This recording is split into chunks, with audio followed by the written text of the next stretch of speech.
Hello, and welcome back to Dial H for Heroclix. I'm your sexy ranch hand co-host, Kalder. This week, episode 306, we're going to answer a Malcolm Rush question block, go in-depth in a Thread Dead Redemption, and talk about some news. Origins is changing dates. Howdy, howdy, let's get rowdy.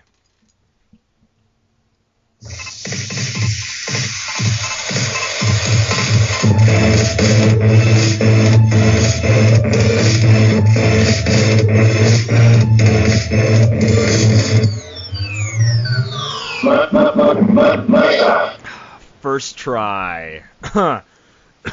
Beautiful. Man. You guys don't know it, but I did like 5 takes trying to get that intro right this week. We're not vibing. That's just where we're at. Let's just say Calder went in depth. I can't speak. Literally, only the two of us know that joke now. Only the two of us know it, and that's what an inside joke is, Simeon. I'm gonna try to reverse this podcast without totally screwing up. Dial H for Heroclix is brought to you by CoolStuffInc.com, where you can find cool stuff in stock every day, including all the latest Heroclix singles and sealed products. Check them out at CoolStuffInc.com, ladies and gentlemen. Joining me in the studio, as always, is my good friend, co-host, Nemesis, Simeon Bruce. What's going on, Simeon? Oh, just growing my beard out. Oh, wow, me too. I'm measuring it. I stand next to the wall with like a little chalk, and I measure the length every day.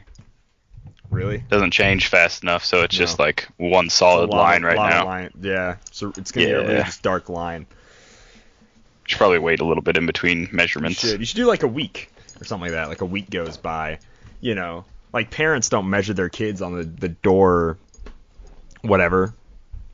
doorway every single day and like make a thick black line. They do it like every month or so, right? So do it like every week of however long you're gonna be doing that. I can't really grow a beard, but I'm just not shaving because I'm not like seeing people in person, so there's just no reason to anymore. Which means it's just give up on life. It's basically not life, just appearances. Your appearance, yeah. You don't have to keep still shower and you don't want to smell up yourself. But we can shower. I was just gonna keep doing deodorant and cologne until some of my family noticed. Fantastic. Is the beard measuring what made you happy this week? Is that what we're going with? No. What made me happy this week was I went with one of my best friends to the Humane Society earlier today, and I saw a dog adoption happen. So they got a new dog. It's a real rambunctious pup. He's 2 years old. That was fun. I played with him for a while. Do you know what kind of dog it was?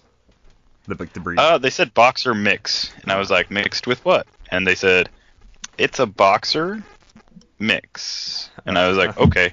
Wow. So it is something. Information. It's clearly not purebred boxer. It doesn't have like the stubby nose and like the high legs like a boxer does, but he's a good boy. Okay. Right on. And the dog's good too. Jeez. It took me like a second to process. That was terrible. All right. No, right on. That's pretty cool. This week, we're taking a break from Doom, and that video game didn't make me happy this week, but a different one did. I played a lot more Team Fortress 2 with my little brother. It's like the only game we bond over, only game we both semi-care about. I love Team Fortress 2. Play it till the day I die. And it had like a server crash earlier this week. People were using lag bots and stuff to just like ruin the game. It's basically unplayable for 2 days. And that's when I realized, I'm like, wow, what if they don't fix this? Valve is so lazy. They don't care about Team Fortress 2 at all, so they don't like support it at all. Like they do their other games, even if they half support their other games. And I was like, wow, that would really suck. Like, what if Team Fortress 2 is just like, it ends, and I never played it again? And that's where I had that realization where it's like, yeah, I absolutely will have regrets about my life if I didn't play enough video games. Because people are always like, are you really going to sit back and look at your life, be like, man, I wish I played more video games? Like, yeah, absolutely, 100%. I still have 100 achievements I haven't unlocked in this game. Are you kidding me? Yeah, I want to play more video games. No, very funny, Simeon. No, there's 500 achievements in this game. Oh wow! I've been playing since 2012, and I'm like, man, I'm slacking. I know I should have more, but I still have a PlayStation 3. I haven't upgraded since I got that. I'll check occasionally if I really want to like depress myself. I'll check and see like how many hours I've logged on like each individual game, and there's some that are like approaching the 300-hour range. Nice. It's that just doesn't make me feel super good. That doesn't make you feel myself. good? Dude, I love it. Like, the hours is, to other gamers, it's like a flex. And it's like, oh, yeah? Well, I have 1,500 hours in TF2. It's like no big deal. I know people that have like 3,000 hours, though. But, like, then I think to myself, I've wasted 1,500 hours. Yeah, I've got a waste if I had fun? No. 289 in Skyrim, and I haven't even beaten the game yet. Are you serious? Like I stopped doing the main quest like so long ago that I have yet to like see what the end even does. Oh my gosh. Like, game's been re-released so many times. You think you would have beat it. I hate games like that, by the way. Like, I want to know the story and I want to railroad it. I don't like the idea of getting sidetracked in a world. Someone's like, "Oh, explore the world, it'll be fun." I'm like, "No. Absolutely not." Let me that's the exact reason I play it. Oh, really? Okay. Like, I want to like follow the guy that grows cabbage and see what he does for like 5 days in a row. What does the cabbage and be like, do? Interesting, like, interesting little life you've got here. You sleep a lot. You sit at this table for an absurd amount of time. I don't know how you get any cabbages planted. I've seen you in the field once in these 5 days. So, wow, you're really gonna call this guy out on his cabbage farming? But all right, we're a Heroclix podcast apparently, or so I like to think. The banter might get out of hand, but that's okay. It's my show, so shut up and listen. I don't mean that. I love you, generic person listening. Thank you. Let's make eye contact. Hold hands on the bus. Let's social distancing, Calder. Yeah, sorry. No hold handing. Sorry. We can't do any romantic such and such. Let's go ahead and go straight into the news, shall we?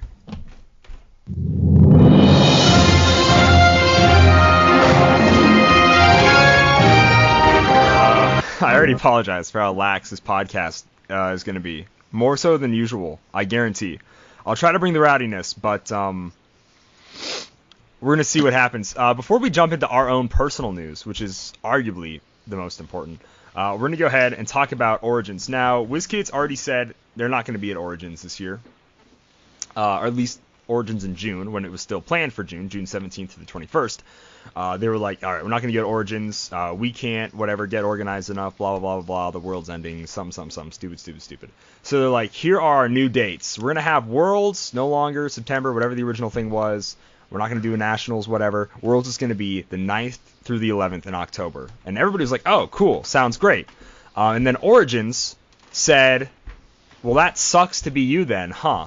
And Origins officially rescheduled their event from June to the 7th through the 11th of October, eclipsing Heroclix Worlds. Now, I really just go to Origins for Heroclix events. I imagine you do too, Simeon. Yeah, that's 95% of the reason, which is enough to make me not go if, like, Heroclix isn't there. Right. For sure. So, I wasn't going to care about going to Origins anyway if Heroclix wasn't there. But I do like, going around taking pictures. I try to buy at least one or two board games whenever I go to a board game convention, because it's like, when in Rome, blah, blah, blah, blah. And I normally either don't play that board game for a very long time, or it becomes one of my most played board games with my family and friends. So I just think it's hilarious. Like, WizKids finally, they do what we want them to. They announce dates in advance, and then one of their biggest conventions they normally go to eclipses. I guarantee Origins doesn't care. Like, WizKids, they don't care that they're over the WizKids thing. I guarantee they probably didn't even know it was happening that weekend. Something like that. Yeah. WizKids is like not even 1/10 of Origins. Yeah. Like, they definitely have one of the larger like booths set up, but I don't think like they're one of the biggest draws. They got that big ball thing, the big WizKids like ball that hang from the ceiling, man. They got all that Yeah. all that Origins pull. for sure. It is going to be sad because I do like the con atmosphere that Origins has. Like walking around on Sunday and playing random games that people are making and like prototype kind of stuff, playing stuff that's not released. And I enjoy going to the different that's actually where I got my wallet that I have right now is from Origins. Some dude does leather work and brought his little spoons. So I do like the cons and stuff, but I think if WizKids was to decide between hosting an event at a con or at their own self-made thing, I think they've got to go with their own self-made thing every time. Absolutely. It's just a much better atmosphere for everyone that's interested in their products. Absolutely. I don't think WizKids is going to change their date because I can't imagine Worlds when we don't have a Nationals being much later in the year than it already is, right? I mean, they're going to do a Worlds Nationals mix, whatever thing. But still, I can't imagine it's going to go much later in the year than that. I know they had it at the end of November one time, but I don't think they would change that date just because Origins is going to be the same weekend. Because I think they know all the Heroclix players are still going to show up. There might be one or two people that maybe just prefer other board games, and if so, then they weren't competitive players anyways, and they don't really care if they miss Worlds. It doesn't really matter. So yeah, it's just weird. I just find it funny. I imagine a WizKids employee saw them change the date right over their weekend, and they're really? We announced the dates early one time in our entire lives. We finally are on top of a situation, and this is how we get repaid. That sucks. Yeah. That sucks. That doesn't mean somebody calm Kenny Pena down. Yeah, yeah. He's frothing at the mouth right now, writing angry letters. Absolutely. So yeah, that's fun news. Let's go ahead and move on to our news. The more important news, what we here at the old Dial H studio are doing. Simeon, do you wanna take the head on this one? Yeah. So we decided, since it's kind of a slow point in Clix everything right now, that and everybody likes some gameplay footage and stuff like that. Me and Kalder are going to just start doing what we're calling Thursday Throwdown. We're going to start playing sets from the very first Heroclix sets and work our way up to modern. And so we'll take it one set at a time, where each one of us will build out of one set. We will allow the community to vote on one figure or maybe two figures. Just depends on how many people vote. And by voting, we're going to throw it up on Facebook, Twitter. People in Discord can comment in, and whichever gets the most mentions or the most thumbs ups, likes, whatever the Facebook things and Twitter things are, whichever one gets the most attention, that is the figure that we will build with. And we will, we decided we'll allow resources and stuff as long as it was in that set. So you'll get to see some old ATAs and battlefield conditions possibly. And it's just going to be kind of goofy stuff. We were looking through the old dials, and there's a lot of 14 defenses, a lot of a couple 12s. Looks like the average roll to hit is about a 4 or a 5 for old stuff, so it'll be interesting. And if you didn't play back in the day, or you just want to see, if you want a refresher of what the figures looked like, we're gonna try and do that coming Thursday. Absolutely. So are we gonna plan on putting up the poll to vote on Thursday? Are we gonna put that up earlier and then have it on Thursday? I haven't decided that, I guess. TBA. Yeah, I'd say we put up the poll for this one now, or soonish. Yeah. And then we play it on Thursday, and then when we're done with our game, we put the poll up for the next one. So every subsequent Thursday, gotcha, you'll have the game dropping, and then you'll also get the information for the next one at the same time. That sounds good. I like that. So to kind of put it in perspective, the ones you'd be voting on, we've pre-decided this, and then we'll switch every other kind of universes. I'm going to be playing out of Infinity Challenge, and then Simeon is going to be playing out of Hyper Time.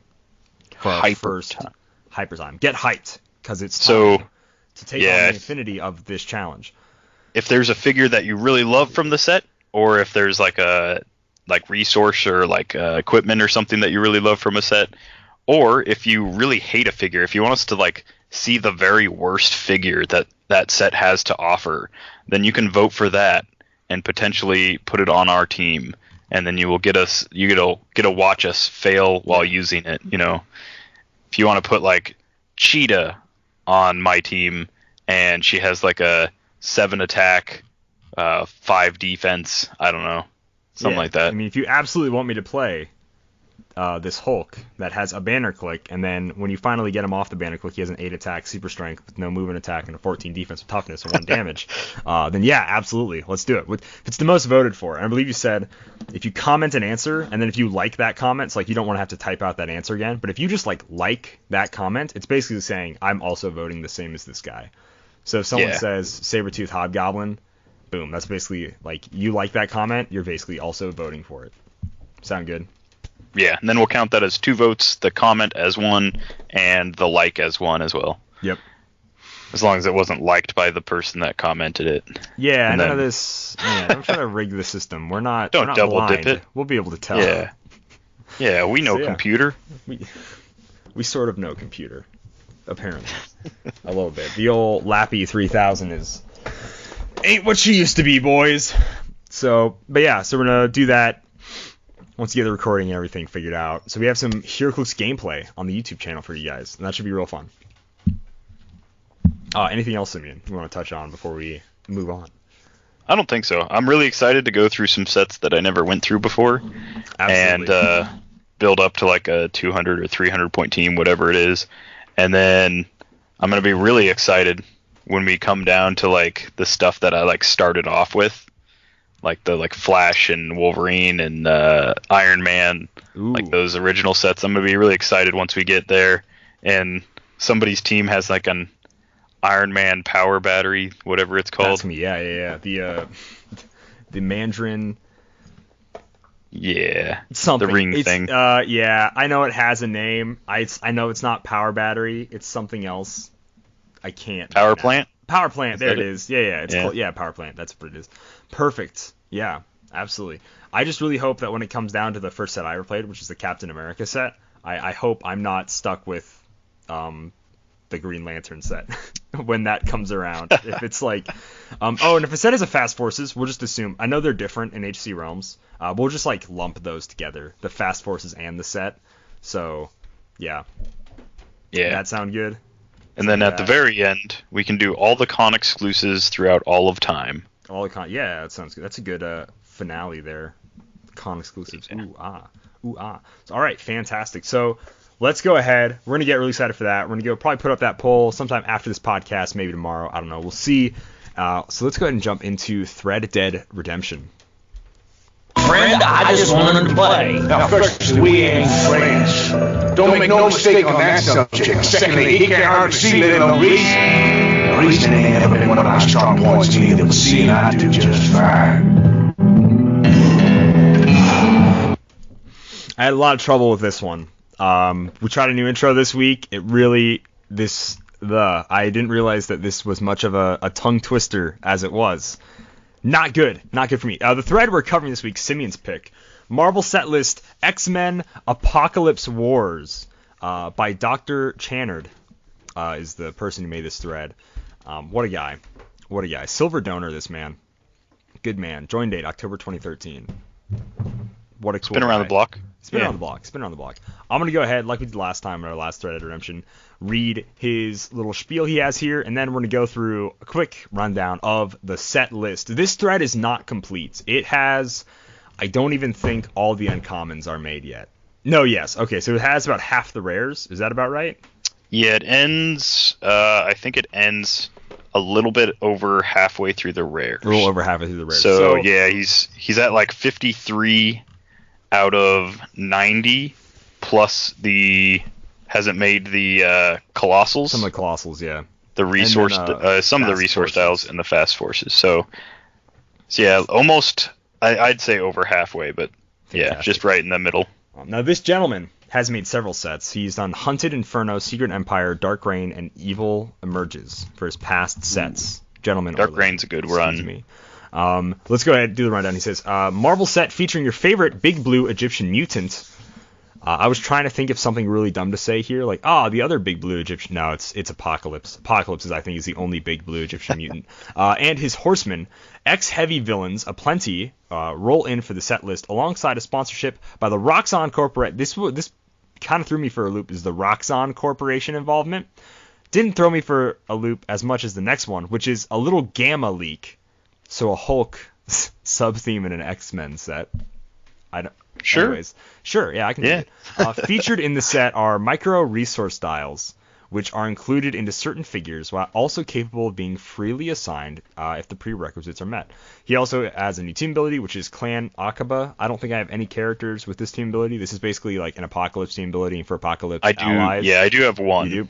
The team ability is Willpower, Protected Outwit, but only for Willpower, except it's all caps, Protected Outwit, only targeting Willpower. Very weird. So the full sub-themes are Horsemen of Apocalypse, the Clan Aqaba, I hope I'm saying that right, Roxxon Corporation, Factor 3, Hellfire Club, Inner Circle, Hellions, Mutant Force, Mutant Liberation Front. The common rundown, he has a lot of generics. He's got like Mr. Sinister, I'll just read them all. Apocalypse Robot, Assault and Battery, Wild Child, Burner, Lifter, Shocker, Slither, Changeling, Grim Reaper, A and B, Roxxon, Operative, Cypress, Diamond Lil, Gladiator, Blob, A and B, Lady Deathstrike, A and B, Sandstormer, Ball, Forearm, Mr. Sinister, Deathflight, Slay Black, Berserker Agent, Peeper, Mr. Sinister Clone. Uncommons, I don't think I'm going to read through all these, but like of note, the uncommons, he has Apocalypse and a Prime. He has Phantom Bats of the 12 Mines, the Executioner, Pestilence, Famine, War, Bushwhacker, Reaper, Eunice the Untouchable, making a hot return to HeroClix in this set. The rares, we have the Whisperer, Subject B, which is the prime of that, Ozymandias, Black King, White Queen, Genesis, Mentalo, Lord Deathstrike, Empath, Mutant Master, the Roxxon President Jones, Banshee, Scalp Hunter, making his return to HeroClix, except he was called John Greycrow, I believe, because they can't, I don't think they want to print the word Scalp Hunter on a HeroClix. Yeah. Dakin, Sangre, The Fittest, and Mastermind. The Super Rares is kind of where it gets good. He has Sentry, A and B Prime, Weapon Omega, Abomination, Game Master, Death, Famine, Pestilence, War, and then a Beast. And those are the really good primes. The chases, I don't know what he's doing for the chases. This is what really throws me. The chases are Captain America, Winter Soldier, Daredevil, Spider-Man, Captain Marvel, Punisher, question mark, and Apocalypse. I have no idea what this chase theme is in this X-Men set with the Avengers chase theme. There's Avengers-ish a chase theme. I don't know if these people were sometime in comics Horsemen of Apocalypse. I didn't know he went out of non-mutants for Horsemen. So it's just very weird, this Captain America, Spider-Man, Captain Marvel. Yeah. The Captain America Winter Soldier combo, like right off the bat, makes you like any other Marvel set, I could see it. This one in particular seems very out of place, odd. but very odd. But we don't have any information, so it might be something that makes sense. He doesn't mention that in his set blurb at the beginning. This is a set that's like the Mighty Thor, so it's a little weird because it's still like a full 90-figure set, but it also has a single Colossal Super Booster. So the common Colossals, now these Colossals have rarity. So in Mighty Thor they didn't have rarity, they all had a flat rarity. It's very weird these Colossals have a rarity, especially since it's only one per brick anyways, since that's already their rarity. But here we are. He has common, which is Modular Man and War. Uncommon is Genocide and a Roxxon Bio Asset. His rare is War and a Kilgore Sentinel. The super rare is Prosh and Red Ronin. And then the Chase Colossals are two different Apocalypses. And that is kind of a rundown of the set list. So let's go ahead and jump in and check out some of the dials. If Simeon, you want to go first. Yeah, so I think your first pick. I skipped over figs that had a resource dial attached. I don't know if you did or not, but the resource dials were kind of similar to what Supreme Intelligence did in a way. So I went ahead and skipped them, but they just got really wordy. So the first figure I picked from this thread was one of my favorites in comics. It is Lady Deathstrike, real name Yuniko Oyama. That's an old Wolverine flame. That's why I like her. Yeah, she's got the kitty cat claws, except they're real long and creepy and adamantium. Yeah, didn't do great in the movies. She kind of had like a 10-minute appearance, so that was. But this one, there's a cool fight scene in X2 though. Sorry. Yeah, it was. But it ended in X2, sadly. Yeah, that's true. So she comes in at number 14A in the set with the Brotherhood of Mutants team ability, 0 range, 95 points. She's got Assassin, Robot, Martial Artist, Brotherhood of Mutants, X-Force, Reavers, Descendants, Thunderbolts, Purifiers, and Weapon X. She gets around just about as much as Wolverine. She's been on like 100 different teams. She pops up anytime Wolverine's like facing off against somebody. Sometimes she actually helps him. So let's look at her dial. For 95 points, you get Indom. So she's got plain boot symbol, plain fist, Indom, and standard damage power. She ignores hindering and elevation for movement, and she has one trait, cybernetic enhancement. So she has traded Blades Claw's Fangs and regeneration, which is always something that I like. She's 6 clicks deep, which means that you've got a pretty decent chance of rolling regeneration at some point. Not a lot of people can hit you for 7 nowadays. She starts with a 9, 11, 18, and 3. Her attack is blank, but she's got that Blades Claws, her whole dial, because it's traded. 18 defense with combat reflexes, and 3 damage with close combat expert. Her speed power for her first 3 clicks is stealth, sidestep, and charge. So with a 9 and sidestep, that means she has an effective range of 7. I always like that. That's fun combo. If Lady Deathstrike attacks a character while she is occupying hindering terrain, she may use Precision Strike. So it gives her a little bit of a bonus there. He also did flavor text for their standard powers. So the flavor text for her sidestep that she gets for her last 3 clicks is Kill the Wolverine. And her combat reflexes is Fueled by Revenge.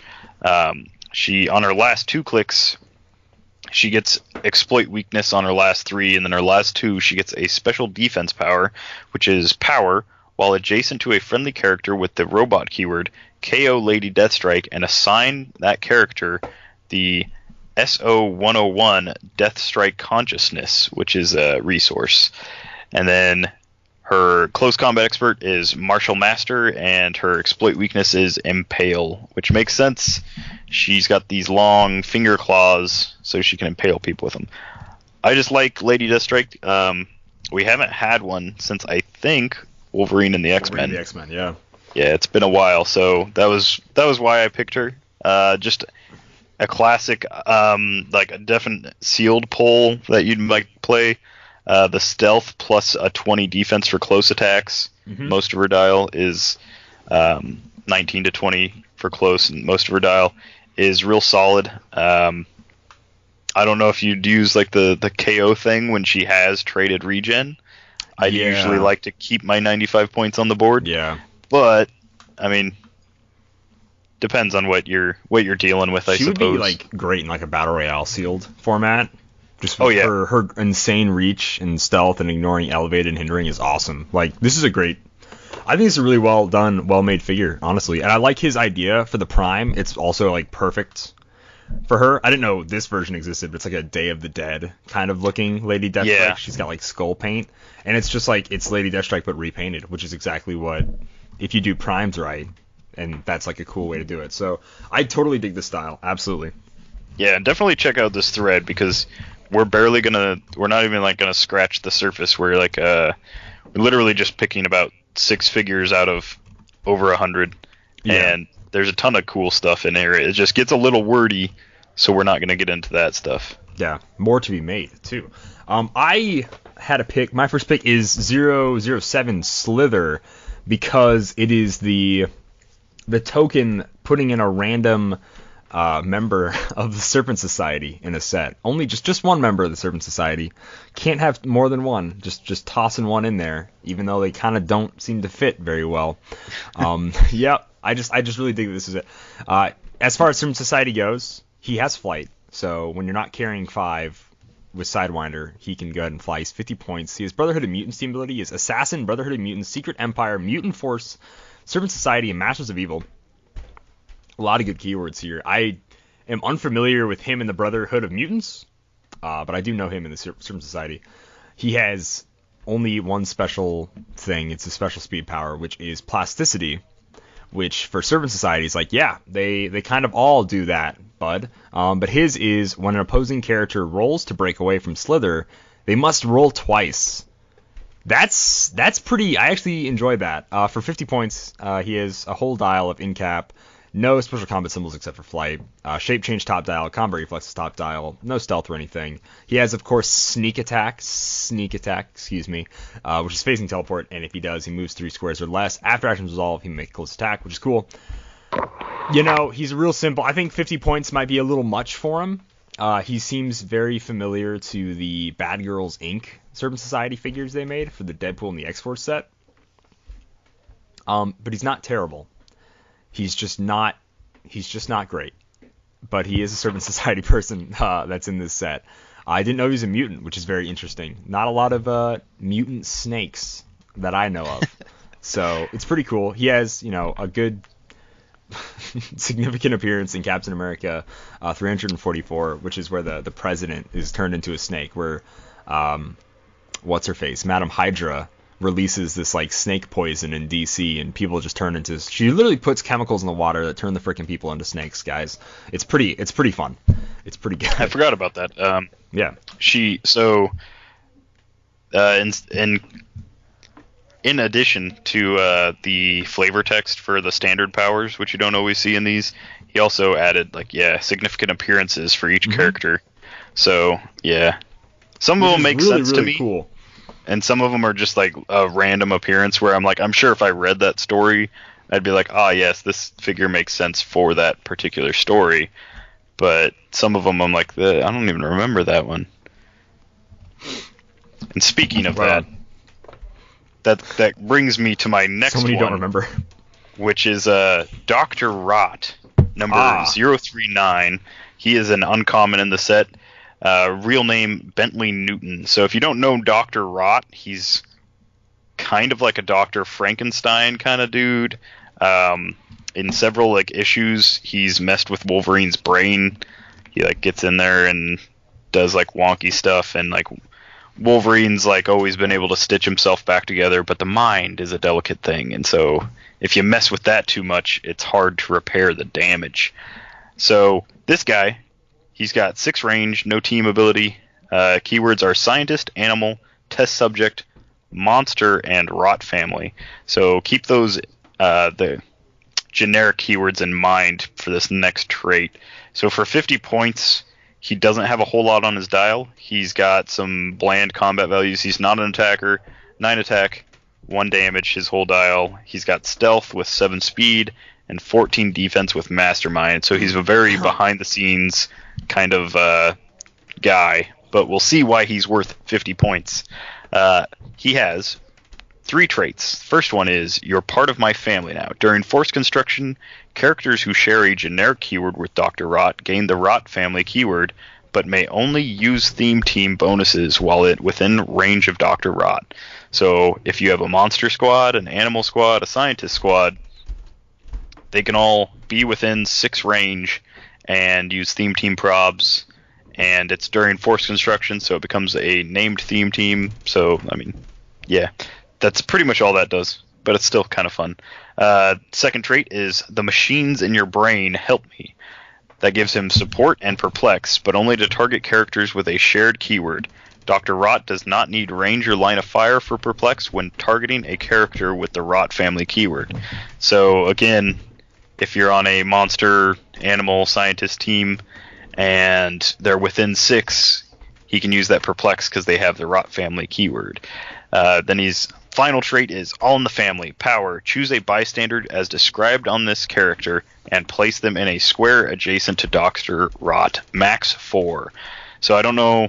He put max 4, which means you'd be able to make the same one multiple times. Yeah. I don't know if that's what he wanted, but that's what is down, so we're going to go with that. He does have a special attack power, which is Brain Bomb, Energy Explosion. Hit characters possess Battle Fury until your next turn. His mastermind is called Blood is Thicker Than Water, and his leadership is TV Rots Your Brain. So the main reason I went over this guy is I like bystanders. That's one of my favorite things. Dr. Rott's done some of my favorite like Wolverine comics. They're usually 1 or 2 issues long. He's not a big deal. Wolverine usually takes him down pretty easily, but his whole like twisted family that he has with him is always fun. And speaking of his twisted family, one of those 4 bystanders that he can spit out is Charlie Chainsaw. He has charge blades and an 18 defense with combat reflexes. So an 8 speed charge, 11 attack blades, 3 printed damage. He does get the Rot family keyword, which most bystanders don't get any keywords. So all 4 of these will be able to use Theme Team Prob if they don't have an action token. So that's Charlie Chainsaw. The next up is Nurse Fester. She has... it's just a support character with stealth, 14 defense with defend, and a 1 damage support with a 9 attack. So you'd be able to drop their defense to a 14, then you just have to roll a 5 to support them. And that's always fun on a support character. She has a trait that is Prepped Clone Body. If a friendly character named Dr. Rot is KO'd, instead place him on his starting line adjacent to Nurse Fester. So as long as you can spit out a Nurse Fester and she's still on the board, you'll be able to keep Dr. Rot alive. The third option is Bailey Ann. With 6 range, this figure comes in with Running Shot, Psychic Blast. He gave her the Sharpshooter ability, which would just be improved targeting out of adjacency. And did Sharpshooter give you hindering? No, you just shoot wall base. Or is that a basically out of adjacency? Yeah. So yeah, just out of adjacency, which would be great if you if someone's got reducers and you spit this out adjacent to them, you can still shoot at them. 11 for 3 with Psychic Blast, 18 defense with Toughness. And then the last one is my favorite. That is Flesh Puppet. It's just a generic kind of tie-up piece. It's got Plasticity, Blades with an 11 attack, 16 defense with Toughness, and 1 damage with Shape Change. But it does have a trait that says Mob 4, which is the old style of like Horde tokens. If you played a lot of tokens back in the day, you'll know what Horde tokens are. You can stack them. They have Autonomous, the Flesh Puppets do. Free, when Flesh Puppet makes a close attack, you may unstack the mob and place the bystanders adjacent to the target of the attack. So you can stack these guys up to 4, and then when they make an attack, you can free action spit out 3 other ones around the target, and now they've got Plasticity all around, they've got Shape Change all around, and if they ignore that, they've got 11 attack with Blades all around. So pretty cool stuff. Nice. For a 50-point like uncommon, I think there's not a lot to dislike about him. He's just deep enough where you couldn't kill him with a well-placed energy explosion or a pulse wave or anything like that, unless it was single target pulse wave, I guess. But yeah, Mastermind makes sense on him. I just like how thematic he is. I like how they bring in all of his family members without just taking up a bunch of room in the set for people like Charlie Chainsaw and Nurse Fester. But yeah, all iconic characters that I really dig from some of the weird Wolverine comics that didn't really have any actual plot. Yeah, no, right on. I think my only kind of a minor gripe about this figure is that style of figure isn't really an uncommon. You know, it's like a rare or super rare, really. Well, for sure. A figure makes a bunch of bystanders like that. So, and for the sculpt, this is a figure where you really want that super rare quality of sculpt. So he's like a scientist. He's always got his face covered, and he's always covered in dirt and grime and blood and stuff. So this is a thing where you could have his whole family on the dial with him. Ooh. But we also had a Mr. Sinister that spit out 4 different people, and his sculpt was pretty basic. It's just him. So. Just old Cine boy, old Essex.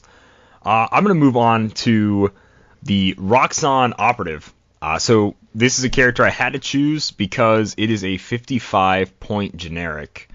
that automatically starts with a 5-point resource dial, which means that it must come with an extra little mini dial with the figure. It's not like a figure turns into a resource like Penguin. That means it probably comes with a dial itself, because this is like a single base figure. He has all these little mini resource dials that are kind of like, they feel like what Simeon said earlier, Supreme Intelligence, but they're all single dial, like Penguin style dials.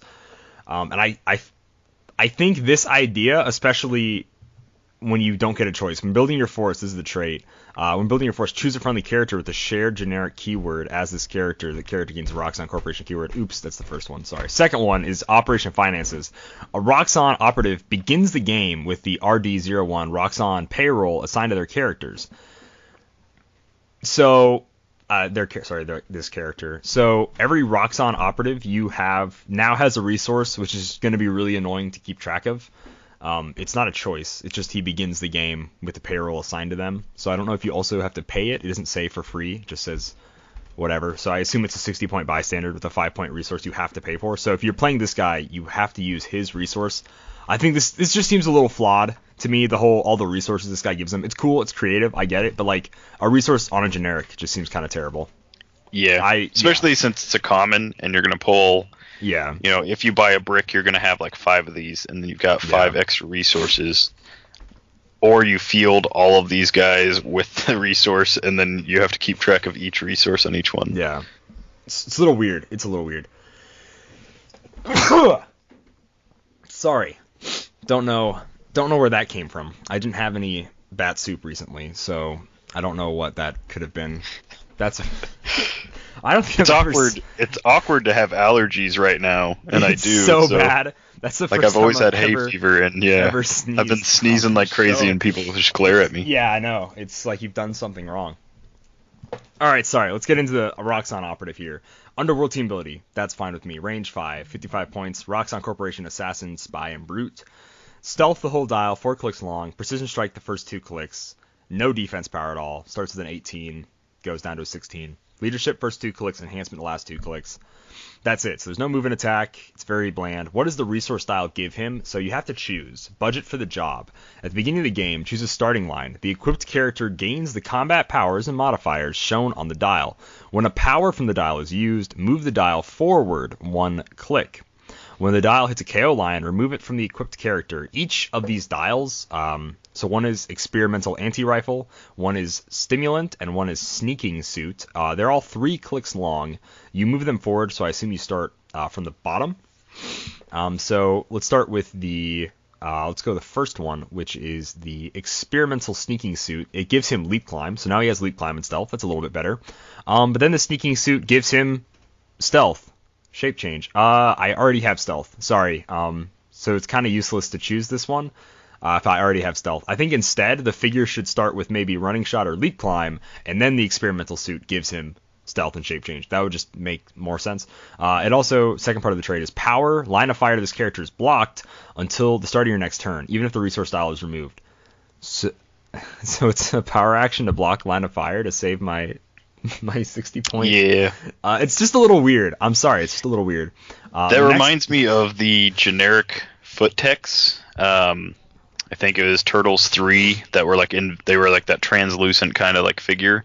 You could power action to give them a token that meant they couldn't be targeted or like shot at from range, and they got like a defense boost. Boost. And the problem was, like, you had to give them a power action. They didn't have an indom, and neither does this guy. And then next turn, like, when you're protected, you either push to, like, move adjacent to a character, or you clear, and then, like, you basically just have, like, a very useless but protected generic piece. Yeah. I'm not in love with the sneaking suit. Probably won't choose it. Next up is the second one, which is the experimental anti-material rifle, which I don't know. Once again, so the figure already has sharpshooter, right? So the only special combat symbol it has is sharpshooter. The experimental rifle gives him sharpshooter again. Range 7. Character's got 5, so it gives him +2 range. Then it has power, precision strike with improved targeting, ignores hindering terrain, energy, shield deflection.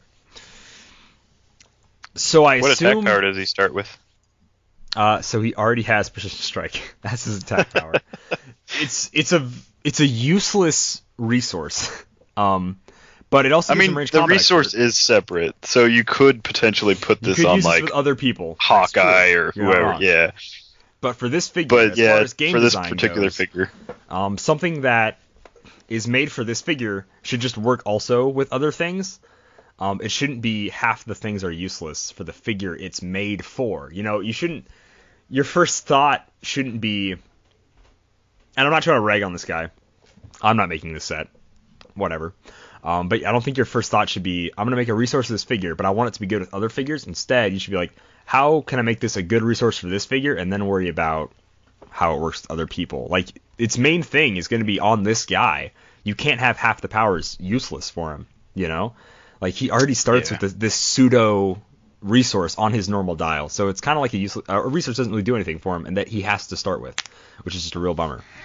The only figure I can think of that stealth suit would actually help is like Immortal Hulk, who can charge for free. Yeah. So you could power action to block line of fire and then also charge. 5 points for stealth and shape change is awesome. Don't get me wrong. Yeah. That's great. That is sweet. But for this guy, it doesn't help him a whole lot. Yeah, it doesn't make him worth his point cost yet. I'll assume it's just power, precision strike with whatever targeting, and then ESD. I'll assume he means he has it for the rest of the game or something, because there's no reason to do a power action, and then, I just have precision strike in. Like, I can't make an attack this turn, I already did a power action. Whatever. Then his last one gives him Perplex. This is the experimental stimulant. So, and then a special defense power, which is damage dealt to this character is reduced by 1. And is applied after existing defense modifiers. Power modify the equipped character's combat values by 1, just by 1, but I assume by +1, which gives. What existing modifiers does he have? Absolutely none. Oh, okay. So he has toughness now. So he's got toughness basically, but for 5 points on someone that has invincible, sure, great.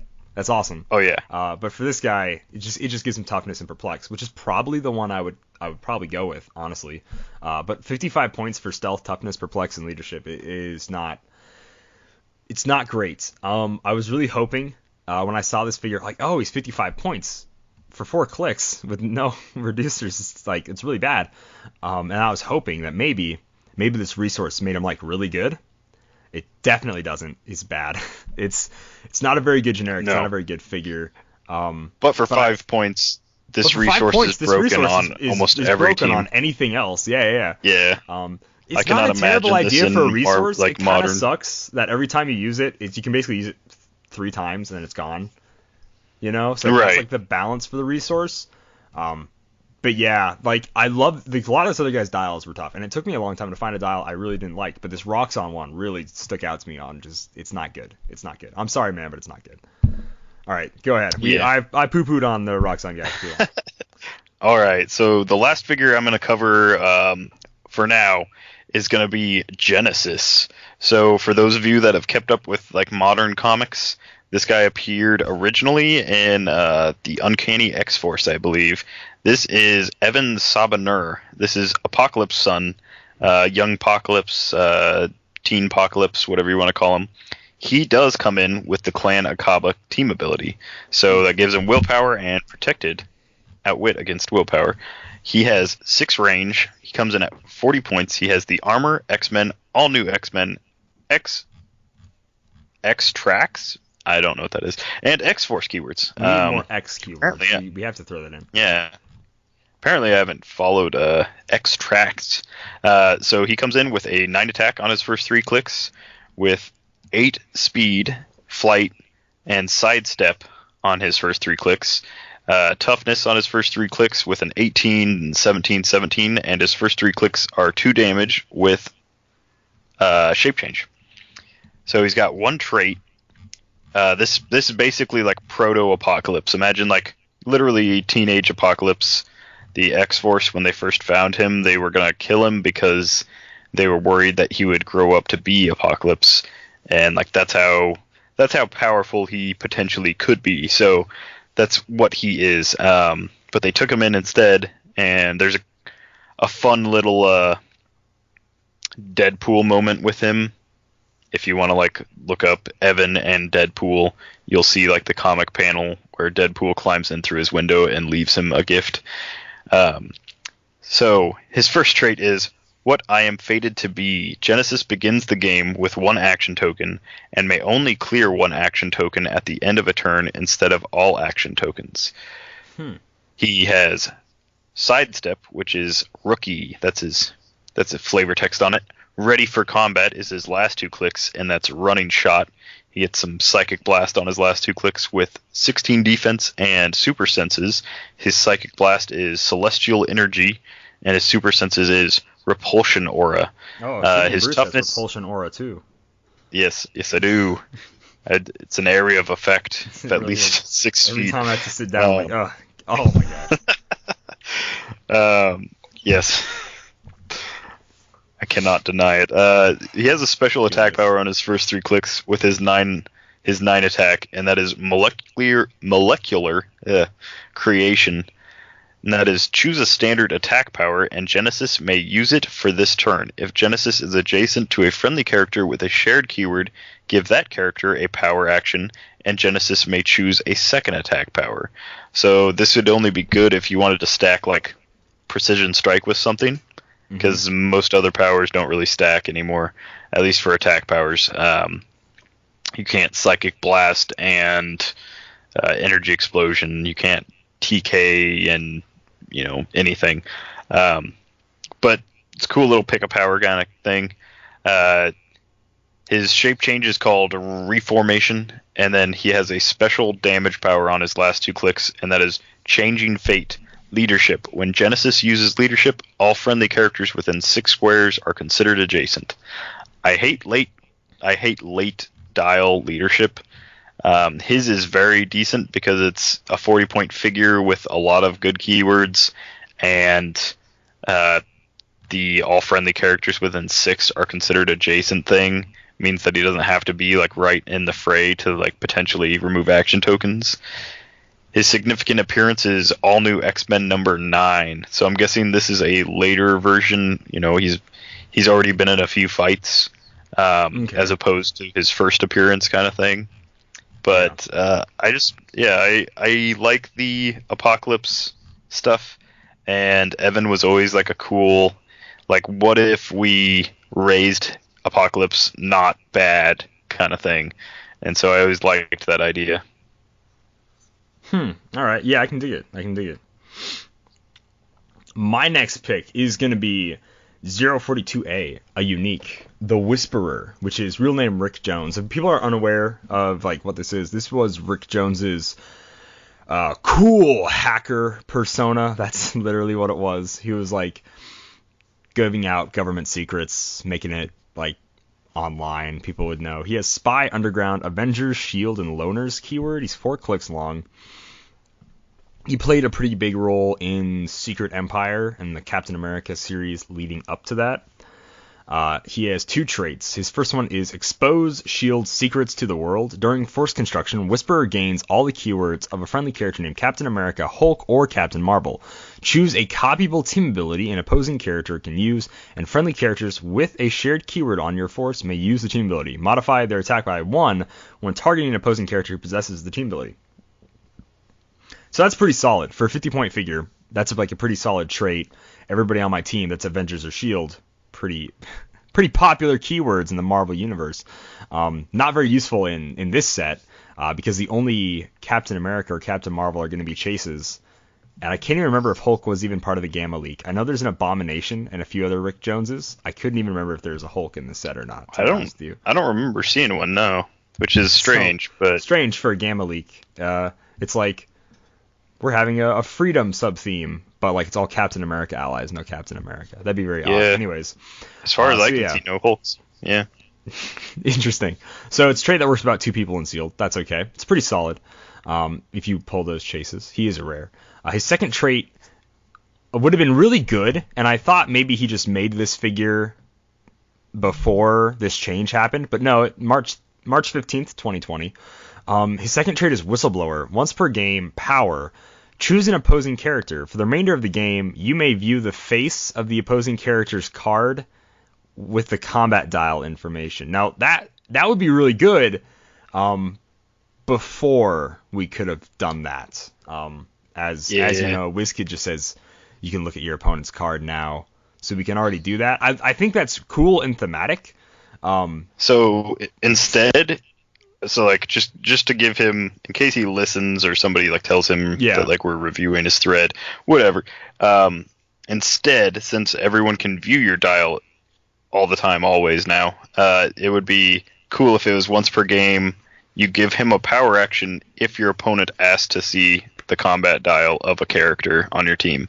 So you would just, rather than a exposing kind of thing, it would be like a deny kind of thing. A deny thing, yeah. Which I know doesn't work for like the Whistleblower, but that's a better way that power could kind of like fit.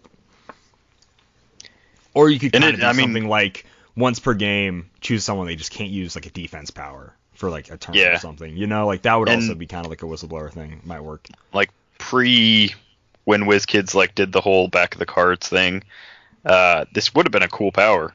For 50 points, it would have been cool to be like, it would have been awesome. I want to know exactly like what I'm dealing with here. Yeah. And you just get to. But WizKids was like, you know what, do it for free. Yeah. So.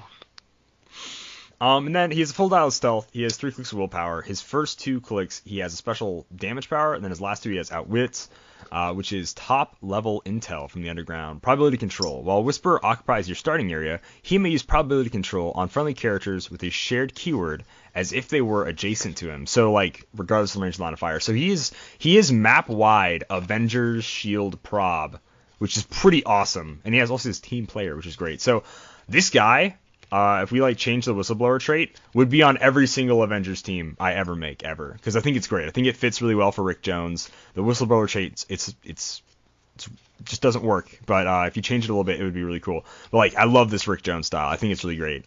He's a really cool 50-point Avengers support. And then if you wanted to play him on like a Kree or I don't know some other team, you could play him with Captain Marvel, Captain America. Maybe play him like I don't know on an Invaders team would basically be the only thing. Like Captain America would really bring. Hulk, maybe Monster or something. So he would have a lot of options depending on who you play him with, which is really cool.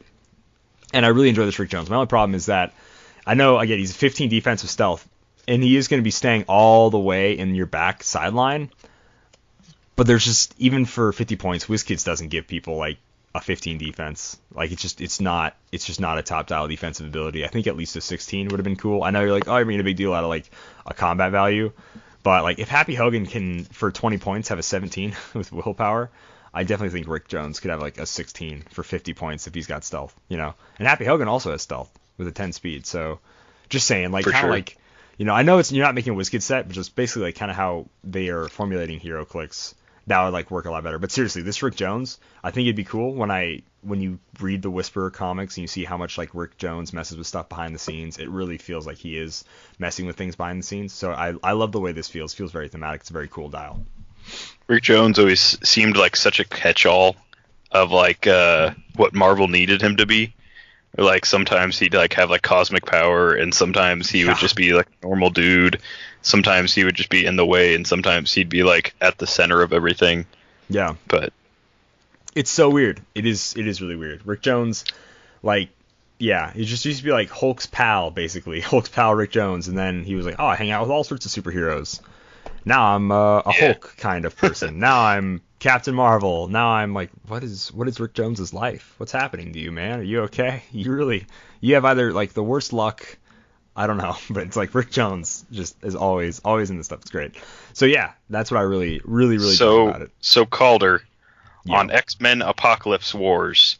Ooh. For this whole thread, including the fact that it's unfinished, and we will potentially revisit it.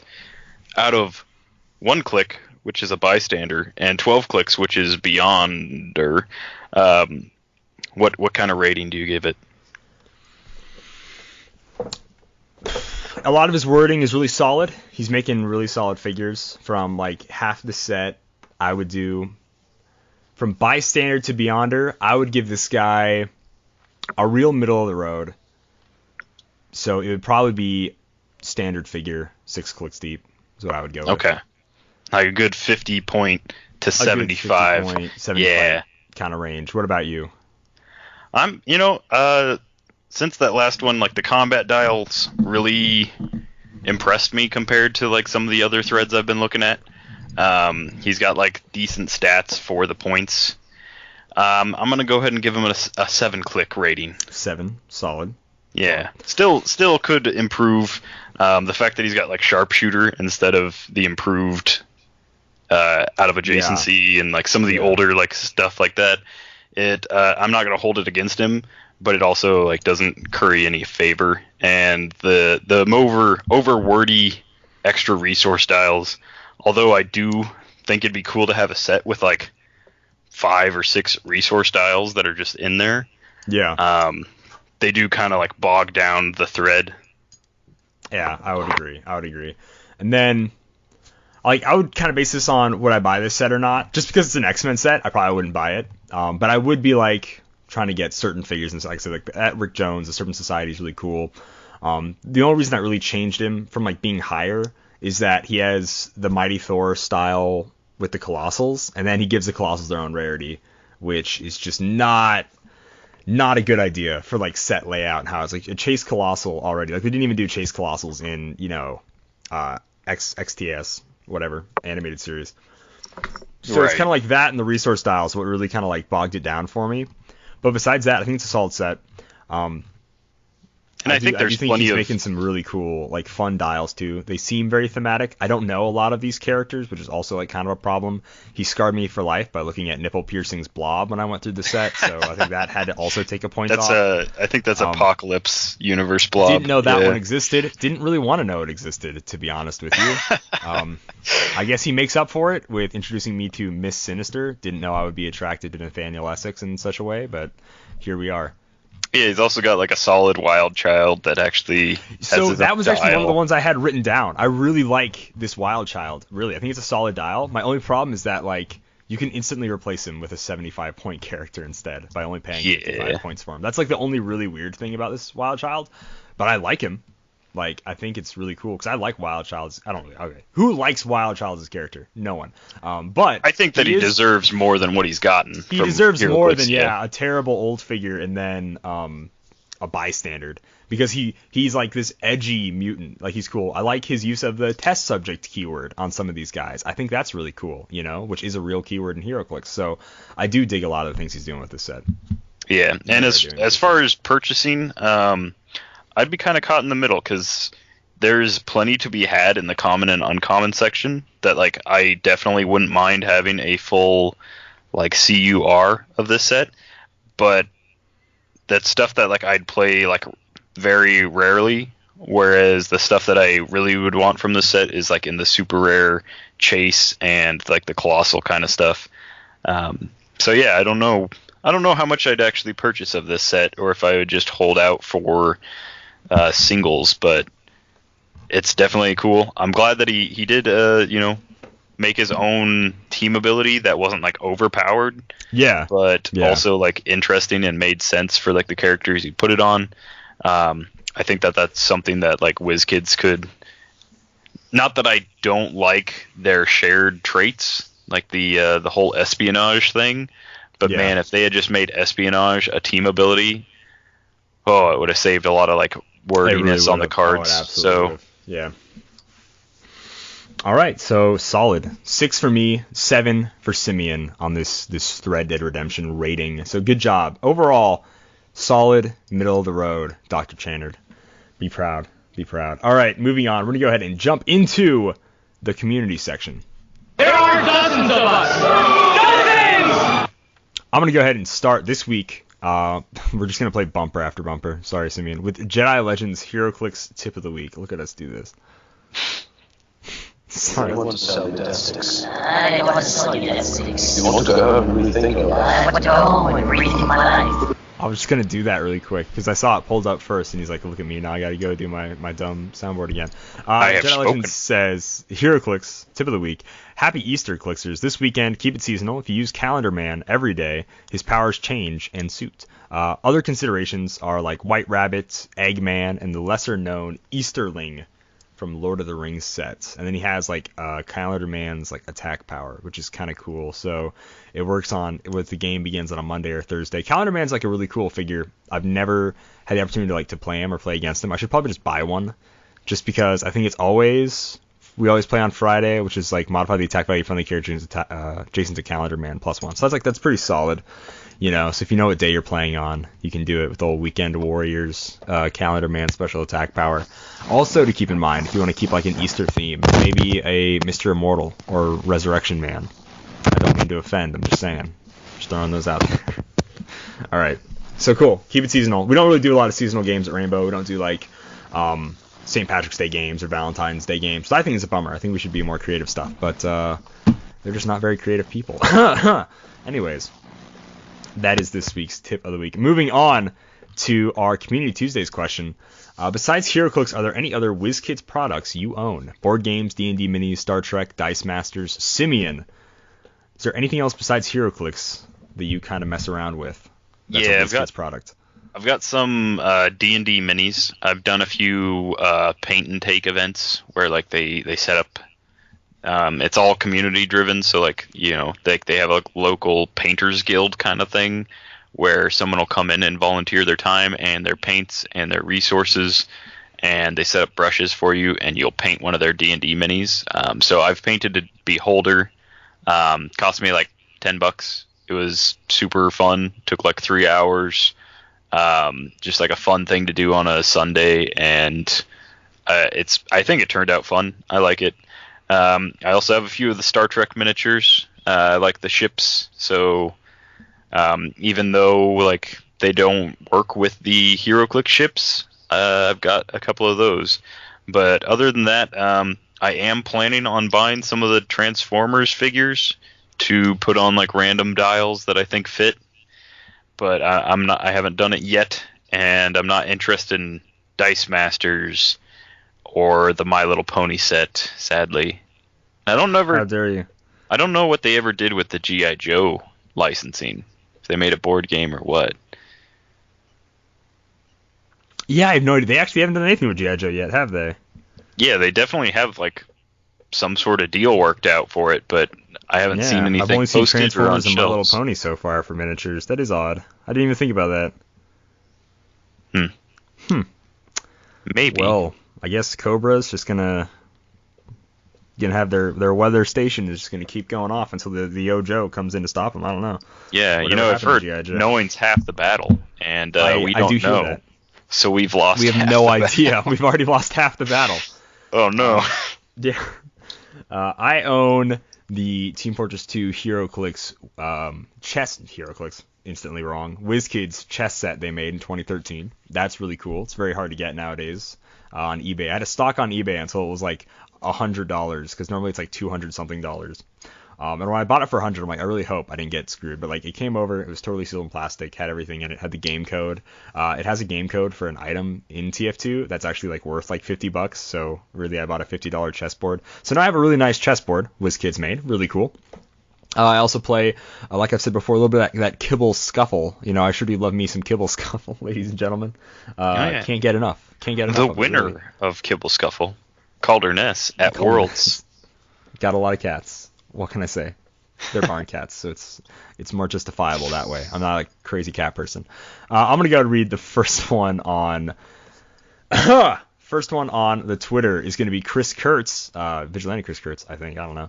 I own Dice Masters, but in my area no one plays. So this is gonna be a theme for this week's Community Tuesdays question. Dice Masters. People at one time played it.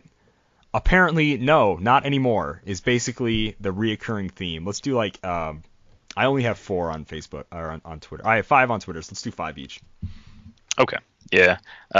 Dice Masters is something that I thought about getting into when I first heard about it, and like I was getting back into Heroclix, and then like I looked at it and was instantly like turned off. I was just like, I don't like, that's way too much to keep track of. I already know how to play Heroclix. I'll just use like figures. I also like the 3D sculpts a lot. That's like the main draw for me, is having like the actual figures. So I haven't noticed. I know there's a few people in Omaha that still play Dice Masters, but I haven't heard them being like vocal as they used to be. First, Citizen Peter Marshfield says, like most have said, tried Dice Masters, caught on for a bit, and then died during the Flash/Green Arrow set. Also used to play Star Trek, but just like Dice Masters, never caught on for my play group. So just kind of like if there's not enough people to keep it interesting for you, then it just kind of fades away. Sounds like. Vigilante Bonsai Tree and Sapling says, D&D minis are the only ones I have besides Heroclix. My Twitter avatar is my Dwarven Pyromancer. Really miss playing him with all that's going on. Yeah, pretty cool. Paint up the minis, my man. Yeah. And you can use your Roll20 for D&D if the rest of your group's into it. Takes a little bit more work for the DM to set up, but once it's set up, it's pretty easy. Yeah. And there's a lot of pre-built stuff. So on Facebook, Derek Benedict. Man. Words. Name. That's a last name that I cannot do. There's 3 N's in that name. He says, bought the family Kibble Scuffle for Christmas after hearing about it on the previous podcast. Solid game. There you go. Absolutely. Somebody listens to you, Kalder. Yeah, someone. Believe it or not, no one else does. That's cool. It's for some reason, this one blows my mind. It has 14 plus on the box. I don't know if they put that on all their stuff, but like, it's literally a kitten game. It's so easy. It's actually super easy and intuitive to play. And I'm like, this do not want my tweens upset by your violent games, Kalder. Yeah, I'm sure there's like cat scratch cards and like cat scratch fever. There's like a laser pointer. I think this is the most violent. I'm pretty sure it gets. That can blind a child, Kalder. I don't want my less than 14-year-olds playing with that. Okay. How dare you? Don't give them any ideas. We have Dodgers 88. He says none. That's the whole answer. I'm sorry, guys. Sweet. Heroclix only. That brings me to Matt Grachinos. He says, nope. Ooh, what a good one. So Alexander Tabara says, D&D minis for my campaigns that I miss so much to DM. Ugh, sad face. So I'll throw in Jeff Polier says, like others have said, I tried Dice Masters. It didn't catch on in the area, but must be popular somewhere else because they're still making it. Yeah, they're making it like faster than Heroclix sometimes, which it's easier, so I get it. Absolutely easier. But also, does it sell? Because I was at Worlds and I saw how many people you had playing it. So I see it in Walmarts all the time. It takes up very little shelf space. I get it. Yeah. But I'm also like, does anyone buy this? Like, do people actually play that? I don't think so. I don't know. I always thought that about. I mean, honestly, I always thought that about Heroclix at Walmart. Like, if I go to Walmart and I've never heard of Heroclix, don't like tabletop at all, and I pick up a Heroclix figure, it's like, cool, I got an Iron Man little figurine thing. And I throw away the card, and I just like put it on my desk. Dice Masters, it's like, I've got a card with Natasha Romanoff on it, and I've got like 4 dice that go with her, and I don't have any idea what this is for. He continues with, I painted the Transformers figures that WizKid released so far and had a great time doing it. We should be receiving 3 copies of their D&D Owlbear for my loved ones and I to paint this week. I did see the Owlbear. That looks like a sweet take and paint sculpt. It was like the next one that was up before most shops closed down their paint and take events. But I mean, it's exactly what it sounds like. It's a feathery bear with an owl head, and it looks interesting. It's hilarious. He says, in the days of yesteryear, Jen and I played the original Mage Knight. I bought 2 boosters of the Mech Warrior game because I thought a friend would want to play with me, but he didn't. I have a ton of Mech Warriors, and I eventually plan on painting them to look like Gundams, but at this point, they're just Mech Warriors, and I think they're sweet. Because Mech Warriors are just giant robots that people pilot. And what is fun about that? Ray W. goes on to say the amazing answer of none. So that's literally... I had 3 real answers on Twitter. I guess I should have been able to do the quick math on those. So yeah, There we are. Sweet. All right. Todd Butcher on Facebook says, I tried Dice Masters when it debuted, and my wife and kids were really into it. We managed to make it a few events, but trying to collect it plus Clix was just way too much money, and trying to make events every week was a big chunk of time because they were going on Wednesday nights. I do have a few D&D minis since I got into Adventures League a few months back. So yeah, that's the other reason I haven't really gotten into Dice Masters is Heroclix takes up a lot of like time and money already. But I thought Dice Masters was like $1 or $2 for like one of the random boosters, wasn't it? It is. But if you want to be competitive, like the Tsarina card at one point was going for like $75. That's rough. Tsarina is Natasha Romanoff, but like more powerful. Because like, get it, Tsar, like the old type of king in Russia, and Ina, like ballerina. So it's like a Tsarina, like a Russian ballerina. Like Tsar. Okay. Yeah. Weird. Strange. Interesting. Yeah, it is odd. All right, that ends our Community Tuesdays question. A thing we ask every week, every Tuesday. Goodness gracious, this podcast.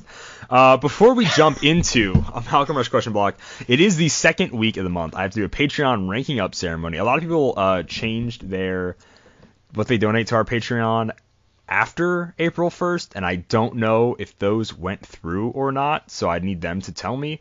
But they will rank up next month since March's Patreon is already over. So this is only for people that changed during March going into April. So a new citizen, we have Derek B, a brand new vigilante in Mr. Clix Flix, a new protagonist in Aron Johnson, and a new superhero or villain, tell us which one you want to be, in Aaron Lloyd. Thank you guys so much for your support on Patreon. We really do appreciate it. I need to figure out what I'm giving away for April.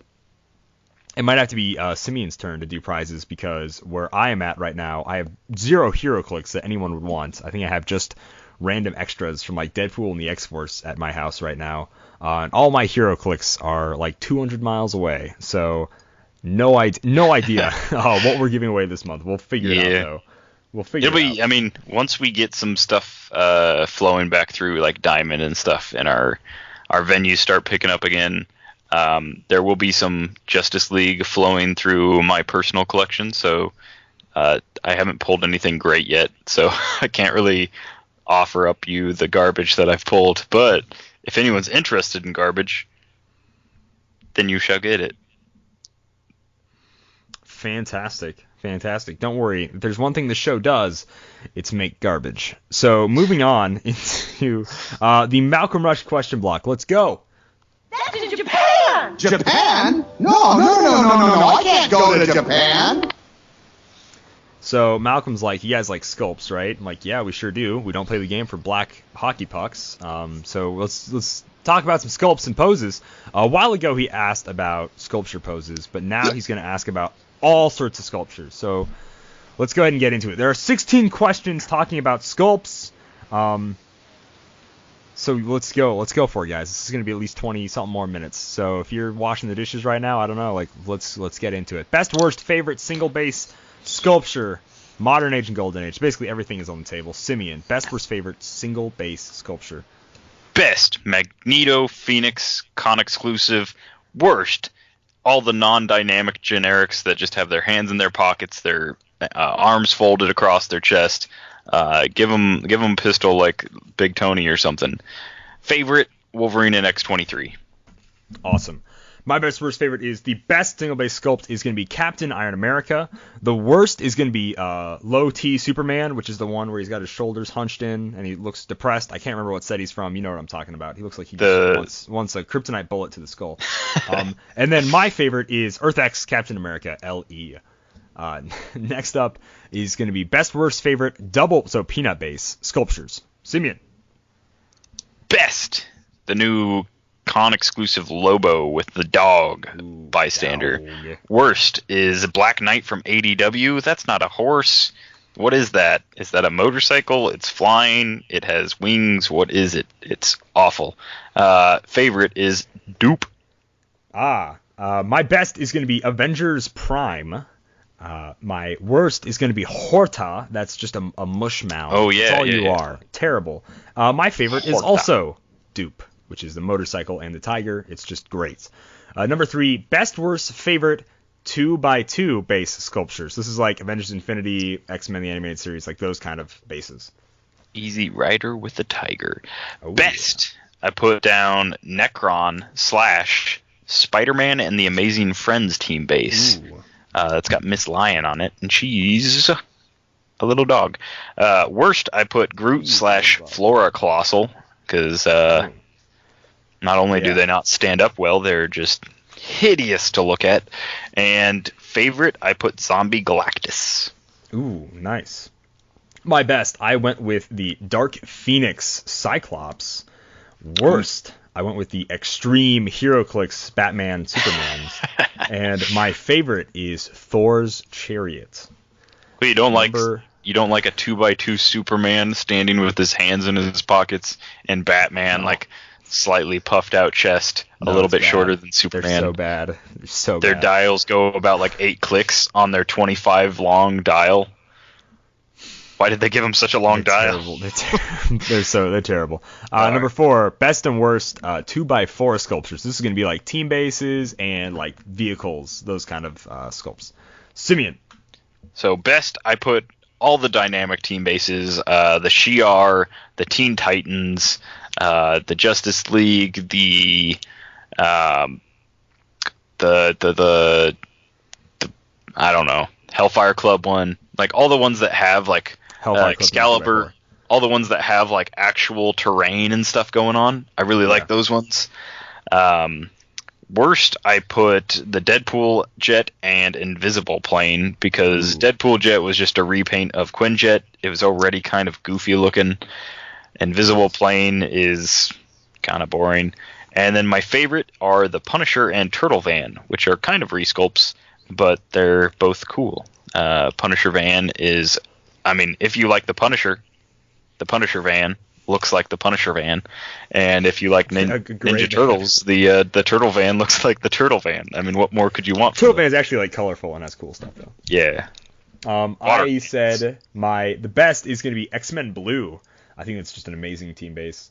The worst is going to be the AVX team bases / the zombie team base, because they have the most lame, boring team base design ever, because it was made to fit all sorts of different people, so they couldn't do anything special. So it's literally just like Avengers and X-Men are on gray rubble.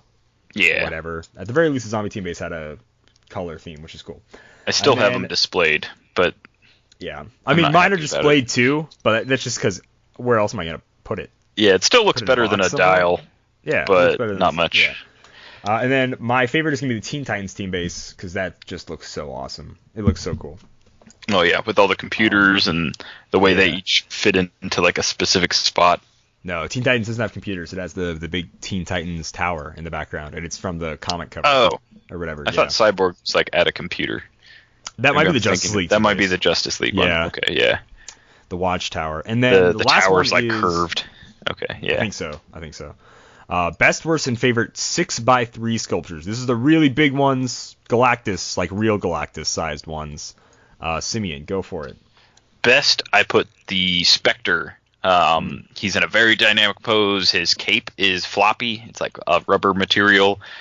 He's got all these ghosty people like around him at the base. He just looks menacing. He looks huge. He's one of my favorites. Worst, I said there's none. I looked up all the 6x3s that WizKids has made, and there really isn't one that I would say isn't a good sculpt for what it is. And then my favorite is always the Serpent. He's got a big smoke cloud at the bottom. He's got big wings. He's got claws and teeth. He just looks real sweet.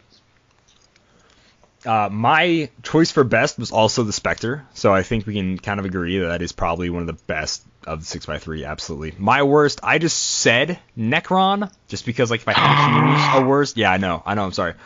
Because like so much of his sculpt is like he's overshadowed by the black battery, and I'm like, it's not crazy dynamic, there's no effect on it, like that's like how hard I had to stretch, but really it's not bad. Like, once again, once you get in that big of a scale, the sculpt is a big, cool sculpt, and it's a shelf piece. Yeah, fair enough, because but, yeah. The 6x3 base is literally just the black power battery on a stand, and that's all that it adds.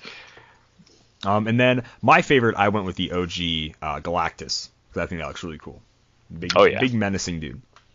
All right, number 6. Which Heroclix sculpture you thought is terrible, but most in the Heroclix community think it's like one of the best looking? So a sculpt you think is bad, but people think it's good. So this is one that I'm not sure how many people will agree with me, but when I field tested this all the way back in the day, I thought Heimdall from Fear Itself didn't look great. He's just standing there on like what looks like a little like castle ledge. I don't know if it's supposed to be the Bifrost or what, but he's just standing there with his like sword down, and he's like elevated really high. And it's a good figure, but I just thought the pose could be more dynamic, and some people at the time disagreed with me. I don't know if they still disagree, but if you know what I'm talking about, you know. Absolutely. I said the super rare DC 75th Superman. That's the one with like the shield and the eagle, whatever. Very unfitting for Superman. He's a alien from a different planet and needs to get out of my country. Anyways, number 7. Which Heroclix sculptures you thought is awesome, but most of the community thinks it's terrible? Simeon.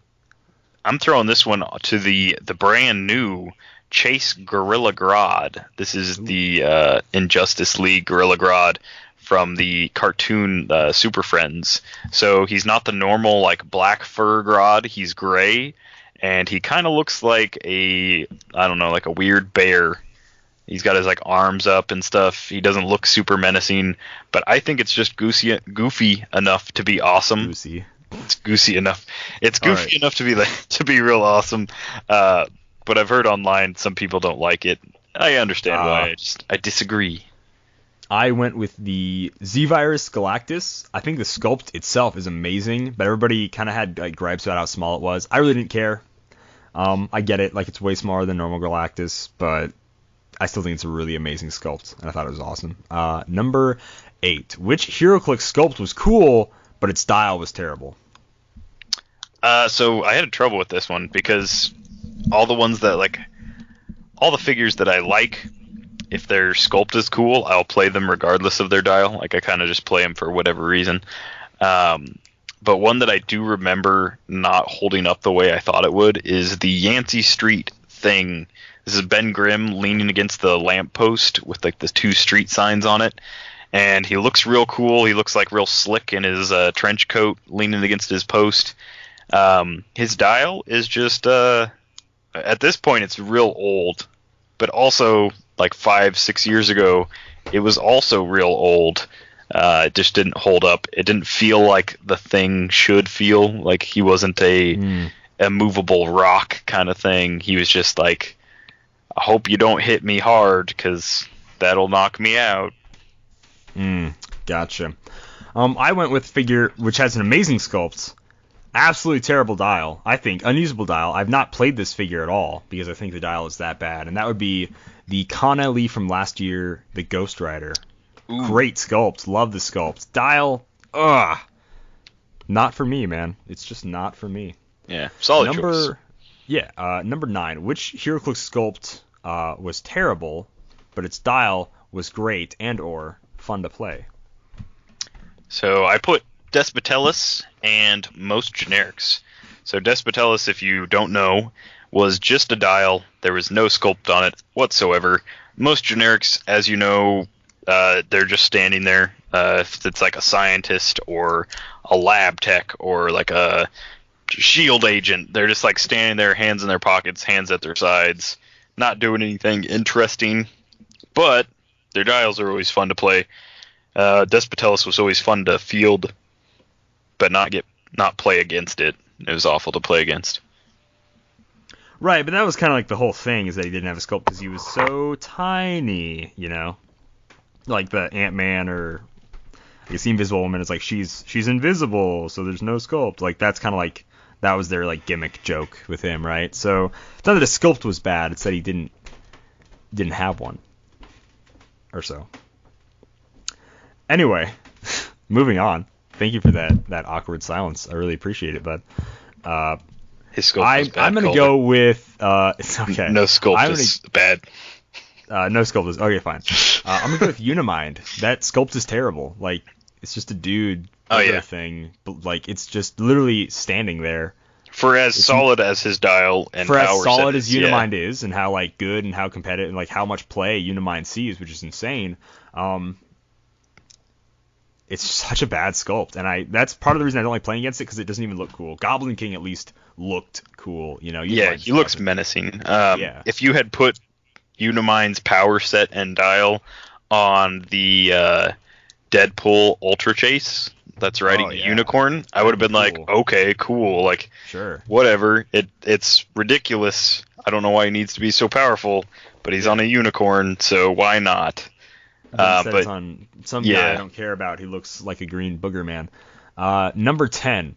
How many Heroclix do you display around your house? Which ones are you going to keep forever? I know we both display a bunch, so let's kind of do our top ones we display.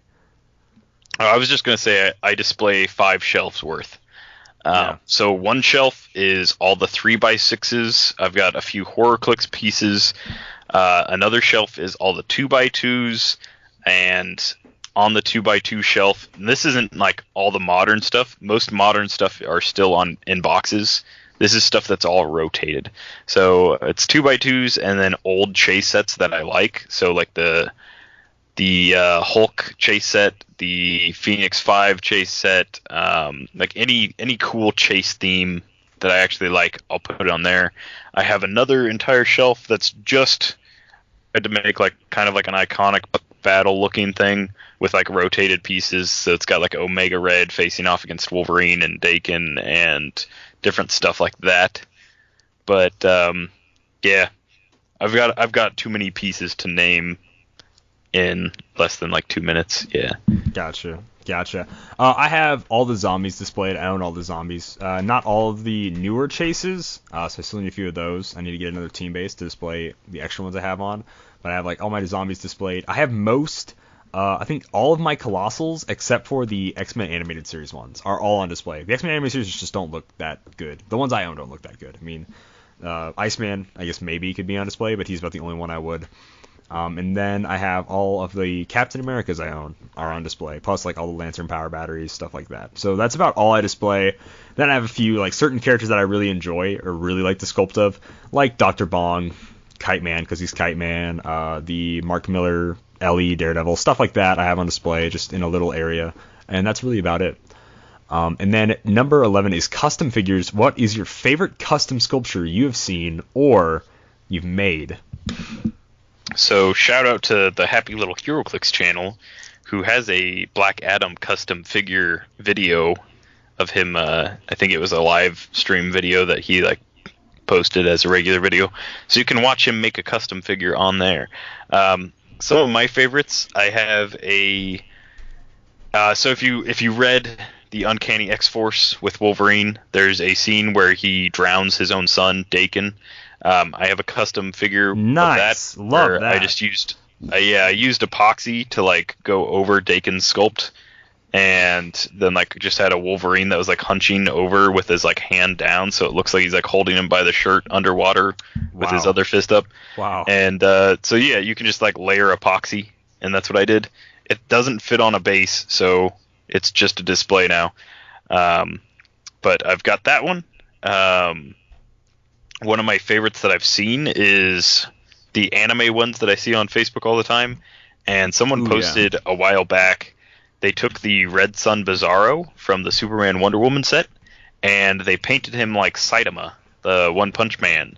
So that was like, the Bizarro from Red Sun is already bald, so it just like it fit really well, and it makes sense like for like the dial and stuff, and it was a really well done paint job. I really liked that one. Another one that I did was I took the Prime Vulture and I tore off the Death from Rest in Peace set, the Undead set. I tore off the Death head, like cloak, and the scythe, and I put it in Vulture's hands, and I removed his head and put like the Death face on his head because Vulture. Okay. Right on. My favorite sculpt, that's like a custom one that was actually given to me by a friend of mine. This was about 2 years after I started playing Heroclix. For a bit of reference, my Steam name is Nova Shotgunner. That's kind of, I like Nova. I have a shotgun. It's called the Nova Benelli Pump. It was like the first like hunting thing I ever got. It's like, so I've got Nova Shotgunners kind of thing. So he made a figure. It is another inside joke was that all the horses on my ranch were actually My Little Ponies. So that was one joke me and him had. It's a stupid joke. Anyways, so it's a peanut base of me riding Rainbow Dash, so the Pegasus one. And the guy has a Nova helmet for a head. So, and then he has a chainsaw for his right arm and a shotgun in his left arm. Because I'm a huge, people that don't know this, Ash, Army of Darkness, Evil Dead fan. So it's got the Nova Shotgunner, and then I'm riding a Rainbow Dash. It cracks me up. I love it. It's displayed here at home. It's seriously one of my favorite sculpts of all time. I think it's hilarious. Shows. Did you use the Wonder Woman on the horse like sculpt? No, it's different. So it's an actual Pegasus horse. I think it's like a Valkyrie sculpt or something. Oh, okay. It looks really, really crazy cool. Like the horse's like wings are flowing in front of it.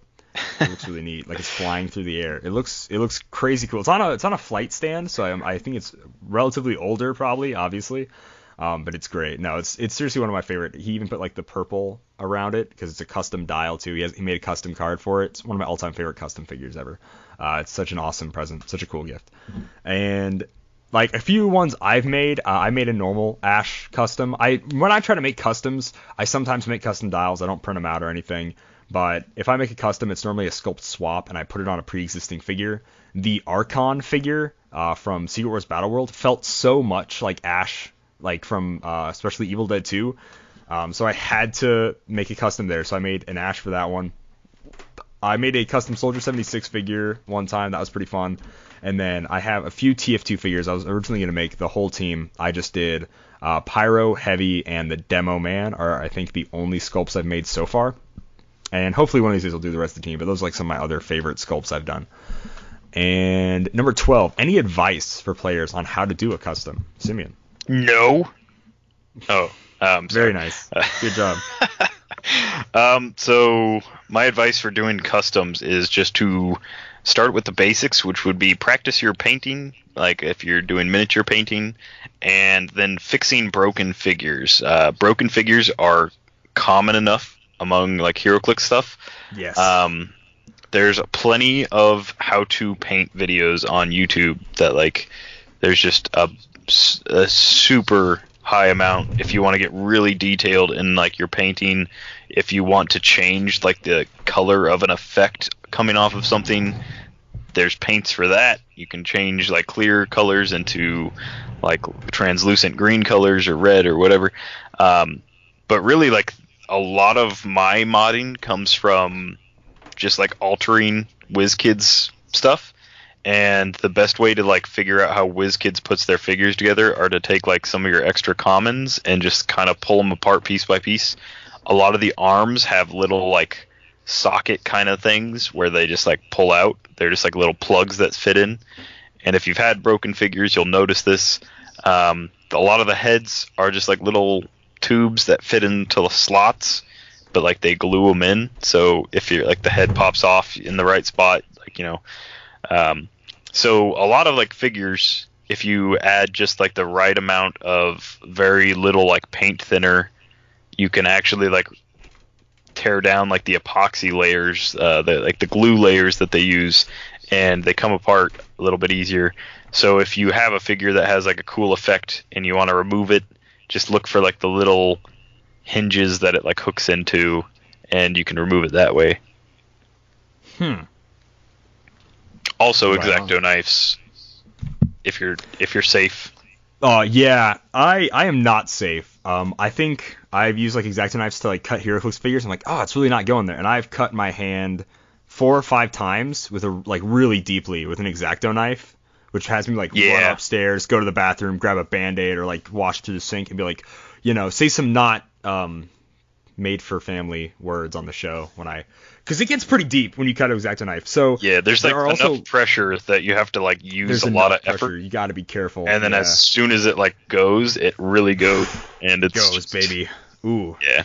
Ooh, it hurts. I think I cut like my middle finger, my ring finger, and my pinky. Like I in one motion. I cut through all of them, and I was like, ooh, not through, but like I was like, ow.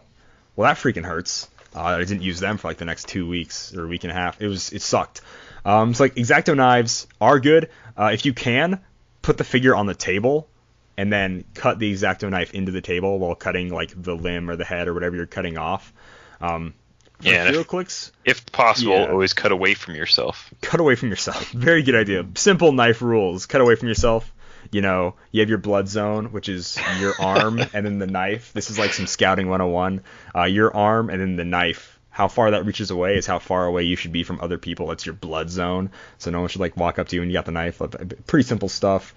I don't like to use pliers. But, like, why don't we just use one of those pliers that's made for cutting? Because that leaves a very weird pinch mark in the plastic. It'll bend the plastic with its like force. When you try to cut it with like a cutting pliers or like whatever, so it looks really weird. It doesn't do a clean cut like a knife does. Also for Heroclix like as far as it goes, you can actually, if you're careful, wiggle the head out and it'll take the neck with it. So a lot of figures have this where you pull the head off, they're connected by the neck. So it'll be like a head with a little stem coming down, and if you just want to do a head swap, you can try to pull out the other figure's like neck or whatever, then trim it down to fit, and that way, instead of just a flat like head piece, two flat pieces glued together, instead it's like a peg in a hole that's glued together, which is just a better hold. So that's how I like to do head swaps, if you ever do those. It's kind of like a life hack. But yeah, kind of like what Simeon said, start with painting. I'm not good at painting, and I honestly, like we're going to find out here by this next question, I don't do a lot of painting either. But I love Frankensteining figures, which is just great. It's good fun. It's great fun. Like, they don't look great, but look good enough to me. For sure. It's fine. And if you're starting out, always start out with commons and uncommons. Yeah. There's no reason to use like a $15 to $20+ piece or like more just to try and get like an effect off or something like that, and then you like ruin the whole piece, and you're like, dang, I wish I was better at this before I ruined this figure. Yep. No, absolutely. Like if you buy a bunch of boosters, buy bricks and stuff, use all those commons and uncommons, all those extras you get. Maybe a rare or something, sure, but like don't be using any primes or chases or super rares. You don't need to be doing any of that. Number 13, this is going to be unpainted miniatures. What do you think about unpainted miniatures, Heroclix? I think it's a neat idea. I haven't bought any. I'm kind of not totally planning on buying a bunch. But yeah, I kind of wish they didn't have different dials. I think that's kind of the only reason to buy them right now. I wish maybe if it was like cheaper and they just sold the sculpts instead of having an extra dial on a card or whatever. If they just sold us the sculpts like how they do like with D&D minis, I'd be cool with that. If that would take the price down and then I can buy like the full set of sculpts as opposed to buying $5 a figure to get all these figures, dials, and whatever. I would prefer them just selling like just the sculpts. What about you, Simeon? So going off that, I would definitely. I've suggested this to them before, but like having a switch click that doesn't fit into like a plain D&D sculpt is such like a waste of resources. Like you can have like one of those little plastic discs that's the size of like a D&D like single base character like a kind quarter, of thing. I think is like what one of those is, about like a quarter size. If they made those that you could like hook, I don't know, like Psylocke's like base into, the little switch clicky. All of a sudden you have like an elven archer that you can paint, whatever for like your D&D thing. As far as like unpainting goes for me, I think that they're great for people that want like a custom Wolverine or Cannonball or Cyclops or whatever.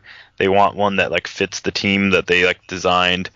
I am not super into it, because I bought enough Regenesis that I already have most of the figures. So like literally the only figures that I would actually buy would be the ones that were like the chases that were harder to get. Otherwise I have enough Wolverines, Cyclopses, Storms, etc. that I could paint them already. So I kind of agree, like that was the problem with Regenesis, and also like the problem with these figures is that by the time Regenesis was over, I absolutely hated every single one of those figures in that set. I did not have fun, not a fun event for me personally. Wolverine sucks. So I really didn't feel like painting those figures after having to play with them the last couple of months. I'm like, I don't care. Also, I'm not a big X-Men fan. That was the only thing. So number 14, are you to buy or bought any? If so, what costume would you paint? So here's like the problem is that the sculpt is wrong on some of these. Like Wolverine, sure, you could probably paint that into any Wolverine costume, like really. X-Force, his brown one, his blue and yellow one. But like the only one I would buy is Namor, but I would paint him to look like Invader's Namor, except he doesn't wear a vest. So he has weird sculpt vest that's painted tan, which just doesn't look right. So if I buy Namor, he has to be vest Namor, which I don't want. That's like the only bummer about like some of these is that you can't change the sculpt. You can only change like the paint and how they look. And for some people, their costumes have more drastic changes than that. I don't know how many different vest Namors there are, unless I paint him like player 2 in a fighting game kind of deal, So yeah. I might get Wolverine just because he's an easy one to repaint, probably. Yeah, Cyclops and Wolverine both. Like Wolverine's cowl has changed with his costume so many times that like the length of the ears and stuff like definitely determines like what era you're looking at. And to go along with that, like Cyclops's visor changes quite a bit. Like, I mean, most of the time it's just the standard like across the eyes thing, and you won't really be able to tell on like a miniature like this. But there's been times where it's been different enough that like that visor would not make sense for like whatever character you're going for. So I definitely get that. All right, right on. Number 15, which future Heroclix sets should get unpainted miniatures treatment? I think the perfect WizKids property for this, and they're already halfway there. They're selling these figures as just the figure by itself, and you can see what figure it is. This is pretty obvious now. WWE, they have so many different ring gear, attire, whatever, and I think it's perfect. Like, and then it's all relatively the same. Like for most guys, it's am I wearing a Speedo like underpants or am I wearing like pants? And I might have a vest, whatever. It's probably going to be popped off halfway through wrestling anyways. So even if they just have like a Speedo on the sculpt, most of the time when WizKids makes a sculpt, you can see the jacked leg muscles anyways, so you can paint them like pants. I think it's perfect. I think WWE would be perfect for this. They have there's thousands of costumes. Each wrestler has had like, if not 50, 40 to hundreds of different costumes. It would really work for wrestlers that have had so many costumes in different eras. I think WWE is literally perfect for their unpainted miniatures line. Yeah, especially when they've got Hulk Hogan, and it's from like an era that like is kind of after like most people enjoyed Hulk Hogan. It's after NWO. It's after like the big run before NWO, while he was still with WWF. So they did like late era Hulk Hogan, and you could paint him NWO like the black and cool. White. Yeah. You could paint him in like the original like Hulkster gear. But yeah, every WWE guys had like, like Shawn Michaels, for example, has had 100 different like WrestleMania outfits. Like he's always got like some really flamboyant stuff. New Day especially has always had like different outfits. The fact that we only got like one set is going to be kind of rough because we could always like paint them in different colors. But yeah, I agree with that. I put down like the TMNT and other indie sets. So like TMNT with as many like shows and comics as like we've missed like in Heroclix so far. I think it'd be cool if we got a catch-all kind of figure and we could paint them in like whichever style we wanted. The sculpts kind of like matter because like some of them are more cartoony than others, but I think as long as you paint them in the right way, it would make sense. Right on. No, absolutely. I think that's perfect. And number 16, last question. What is your white whale, the one you want the most for Heroclix sculptures? I'm pretty sure I am going to answer the same way I answered 1,000 years ago when you first asked these, and that was the Captain America Sentinel paint repainted figure that first appeared on eBay all those years ago. That's the one that kind of inspired them to also make the Captain America. Like that's the one I absolutely like. That's my white whale. Wherever that exists, I don't know, but it's quite literally I'm never gonna find that in my entire life. I guarantee it, but I really want it like super badly. Simeon. There's a guy that I can't remember the sculptor's name. It was like something Phoenix. Beth Phoenix. No. No, it was absolutely not. It was Dark Phoenix. I don't know, but his sculpts. They're like older sculpts, but he redid the Uncanny X-Force, the entire Uncanny X-Force, and at one time they were all available for like $150, which is like, you know, for the entire set it was like $750 to like $900, something like that. It was something crazy, but he did some really crazy good like work for those like sculpts, and they were all on old bases, so it wasn't something that you'd be able to play. It was just like figures that you would have displayed. But that's one of my big ones. And then I've got 3 others. Dr. Manhattan is one that I have yet to get. Fing Fang Foom is one that I just not willing to pay the money. He's not that expensive, but I'm not willing to pay it for what he does.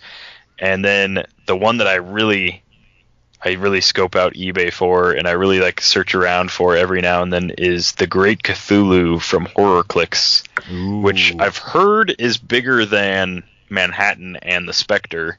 I've heard that it's like it stands like 18 inches tall, and then the wings are like another several inches higher, and so he's like a real. I think big the wings dude. Is where it's like height is really added. Yeah. Yeah. So that's one that I only need for display purposes.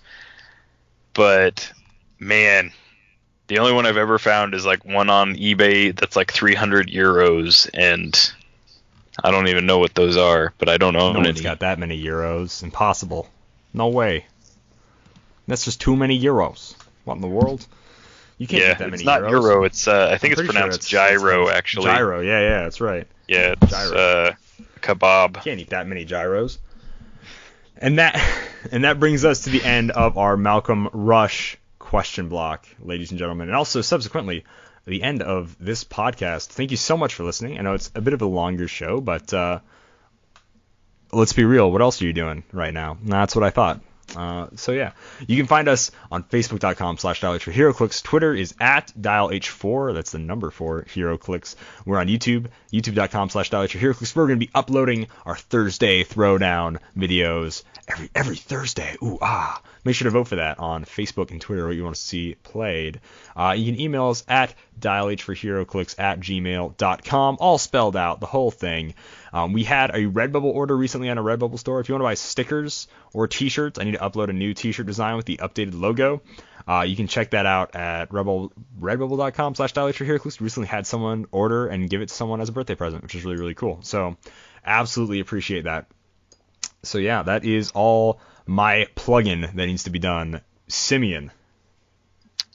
Well, with that, I think all I've got left to say is we are sponsored by CoolStuffInc.com, where you can find cool stuff in stock every day, including all the latest HeroClix singles and sealed products, all those board games in case you're bored and you need some games. Check them out at CoolStuffInc.com. All right. Happy trails.